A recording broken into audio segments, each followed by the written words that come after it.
Dhanbad police को मिली बड़ी सफलता। भगोड़े प्रिंस खान गिरोह के 12 गुर्ग गिरफ्तार, अवैध हथियार और कारतूस समेत नगद बरामद। सोमवार को धनबाद पुलिस को एक बड़ी सफलता मिली। पुलिस के विशिष्ट टीम ने भगोड़े प्रिंस खान गिरोह के 12 सदस्यों को गिरफ्तार किया है। धनबाद एसएसपी प्रभात कुमार ने मीडिया को बताया कि पकड़े गए अपराधी शहर में रंगदारी जबरन उगाही की वारदात को अंजाम देने के फिराक में थे, तभी गुप्त सूचना के आधार पर इन्हें गिरफ्तार कर लिया गया। गिरोह के गिरफ्तार 12 अपराधियों में प्रिंस खान के शूटर, समर्थक और अवैध रकम को ठिकाने लगाने वाले गुर्ग इस बार पुलिस के हत्थे चढ़े। इसके पास से पुलिस ने एक पिस्टल, एक देसी कट्टा, कुछ जिंदा कारतूस के साथ करीब 32,000 रुपए भी बरामद किए। प्रिंस खान गिरोह के संबंध जमशेदपुर के भानु मांझी गैंग से भी है।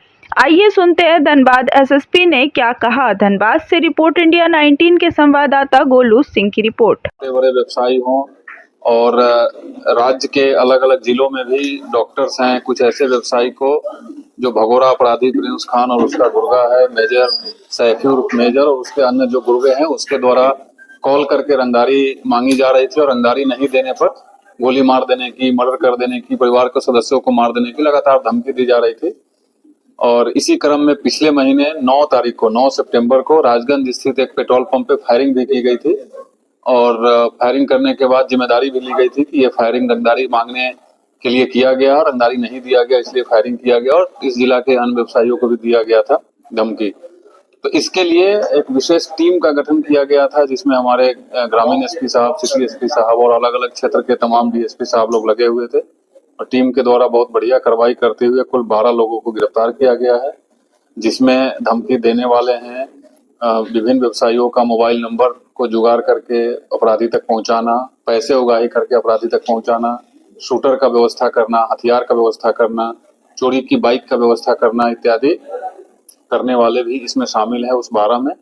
इसके अलावा एक ऐसा भी ग्रुप है जो अवैध तरीके से उगाही किए हुए पैसे को विभिन्न सीएसपी संचालक के माध्यम से या फिर साइबर कैफे के माध्यम से अपराधियों तक या उसके रिश्तेदारों तक या जहां से शूटर वेपन्स खरीदते थे, वेपन के खरीदने वालों को या जो शूट किया उसका जो मेहनताना जिस पे फिक्स होता था वो सबको पहुंचाते थे इस पैसे को, तो उन लोगों को भी गिरफ्तार किया गया है। कुल 12 लोगों की गिरफ्तारी हुई है और हथियार में जैसा आप देखे हैं एक देसी पिस्टल, एक कट्टा, 3 जिंदा गोली, 2 देसी बम, नगद 31,970 रुपए, 2 मोटरसाइकिल जिसमें एक पल्सर मोटरसाइकिल जो राजगंज वाले फायरिंग में इस्तेमाल हुआ था वो मोटरसाइकिल और सभी के पास से जो स्मार्टफोन्स मिले हैं उसकी संख्या अभी 7 है। इतना सामान जब्त हुआ है और इस पूरे ऑपरेशन के क्रम में 3 अलग अलग जगह पर एफआईआर हुआ है। बैंक मोड़ थाना अंतर्गत जो भगोड़ा अपराधी प्रिंस खान का घर है उस पर ये लोग हथियार और बम छुपा के रखे थे, तो वो भी टीम के सदस्य के द्वारा रिकवरी कराया गया है। तो उसके एवज में वहाँ एक केस हुआ है, एक खतरास थाना में केस हुआ है, एक रिकवरी राजगंज से हुई है, वहाँ एक कांड दर्ज किया गया है और पहले से राजगंज में जो फायरिंग हुई थी 9 सितंबर को वहाँ जो कांड दर्ज था। तो इस अलग अलग कांड में जैसे जैसे जो संलिप्त है उनको गिरफ्तार करके भेजा जा रहा है और यहाँ ये शूटिंग कराने में जो भगोड़ा अपराधी प्रिंस खान है और उसका गुर्गा सैफी उर्फ अब्बास है, ये लोग सब मिल करके और राज्य के अलग अलग जगहों से शूटर का इंतजाम करते हैं। धनबाद में आजकल जो जमशेदपुर का भानु मांझी गिरोह है उसके शूटर सक्रिय हैं। ये लोग जो राजगंज में फायरिंग किए थे ये पहले भी आए थे फायरिंग करने लेकिन किसी कारणवश सफल नहीं हुए और धनबाद में पिछले 3-4 दिन से होने की सक्रिय होने की सूचना भी हम लोगों को मिल रही थी। इसके लिए पुलिस लगातार हर जगह सूचना के आधार पर छापेमारी कर रही थी। तो भानु मांझी गिरोह के भी 4 सदस्य पकड़ाए हैं, इसमें उनके निशानदेही पे हथियार भी मिला है। अभी भानु मांझी फरार है लेकिन उसकी भी इधर होने की सूचना है। हम लोग उस पर भी हमारी टीम जो स्पेशल टीम है एक लगी हुई है, हम लोग कोशिश करेंगे कि वो भी जल्द से जल्द गिरफ्तार हो जाए।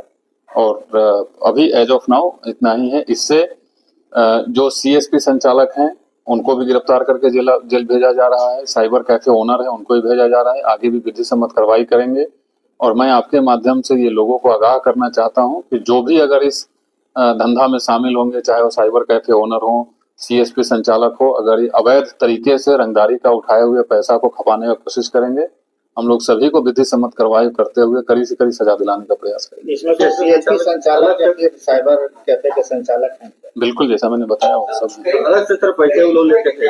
चल रहा है सर, कैसे डिटेक्ट करेंगे कौन कौन उसके नेटवर्क से जुड़ा हुआ कौन सा?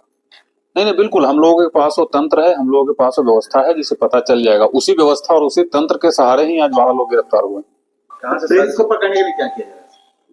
जो विधि सम्मत कार्रवाई हम लोग सब कर रहे हैं, जब वो भी पकड़ाएगा वो भी आपको बताएगा। एक थोड़ा हटके सवाल सर, मीडिया में बातें चल रही है कि जो जमशेदपुर से गिरफ्तारी हुई का पूरा फिल्मी स्टाइल में हुआ है सब, थोड़ा घटना का विवरण कर देंगे तो अच्छा रहेगा।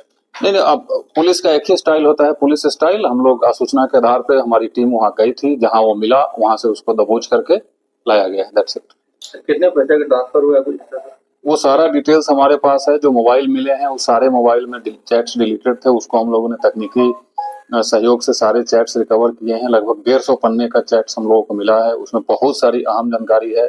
इस जिला के कौन से व्यवसायी हैं जो अभी भी पैसा पहुंचा रहे हैं, उसकी भी जानकारी हम लोगों को मिली है। किस अकाउंट में पैसा जाता है, कैसे हवाला के माध्यम से पैसा जाता है, यहाँ से उगाही किया हुआ पैसा यहीं अलग अलग राज्य में, अलग अलग शहर में इंडियन रुपये में ट्रांसफर की जाती है, और उनके कोई रिश्तेदार या दोस्त जो यूएई में काम कर रहे हैं तो उनसे वहाँ के करेंसी में पैसा लिया जाता है। तमाम अहम जानकारी हम लोगों को मिली है। यहाँ पैसा कैसे हैंडओवर किया जाता है, ये 3 लेयर में लोग काम करते हैं। व्यवसायी पैसा एक आदमी को देता है, फिर वो दूसरे आदमी को देता है, और तीसरा आदमी सीएसपी संचालक या साइबर कैफे के माध्यम से पैसा ट्रांसफर करता है। सारे लेयर्स की हम लोगों को पता चल गया है। कौन पैसा कलेक्ट कर रहे हैं वो भी गिरफ्तार हुए हैं। जो साइबर कैफे में या सीएसपी संचालक के माध्यम से पैसा ट्रांसफर करते हैं वो भी गिरफ्तार हुए हैं। जो क्रिमिनल्स हैं वो भी गिरफ्तार हुए हैं। जो बैंक मोड़ थाना अंतर्गत एक जगह का एक अफरीदी नाम का लड़का है, वो शूटर और लॉजिस्टिक्स मुहैया कराना उसका काम है। बाइक मुहैया कराना एक दूसरे अपराधी का काम है, वो लोग भी गिरफ्तार हुए हैं। बाइक भी जब्त किया गया है। तो ऐसे, और इसके बाद हम लोगों को इतनी जानकारी मिली है कि अभी टीम, ये जो ऑपरेशन है ये अभी आज खत्म नहीं हो रहा है, ये लगातार ऑपरेशन जारी रहेगा। और उस गिरोह से जुड़े हुए एक एक अपराध कर्मी, चाहे वो किसी भी रूप में जुड़े हुए हों, किसी को बख्शा नहीं जाएगा। चाहे वो पैसा पहुंचाने का काम करते हों, पैसा ट्रांसफर करने का काम करते हों, पैसा कैरी करने का काम करते हों। और मैं आपके माध्यम से वंस अगेन इस जिला के सभी व्यवसायियों से भी अनुरोध करता हूं कि बिल्कुल डरे नहीं, और अपराधियों को अगर आप पैसा देते हैं जिससे गैरकानूनी काम होता है तो आप भी फिर गैरकानूनी काम में सुसंगत धाराओं में आपके ऊपर भी एफआईआर करके जेल भेजा जाएगा। ये कंप्लीट देशद्रोह का काम है, ये बिल्कुल नहीं करे। हमारी एक स्पेशल टीम बनी हुई है, A to Z नेटवर्क का हम लोग को पता चल गया है। सब लोग जो भी संलिप्त होंगे कार्रवाई की जाएगी। जो 9 लोग गिरफ्तार हुए थे, क्या उससे भी जुड़ा हुआ है? सब एक ही गिरोह है, सब एक दूसरे से कनेक्टेड है। कहां था सर? ये लोग रहते कहां?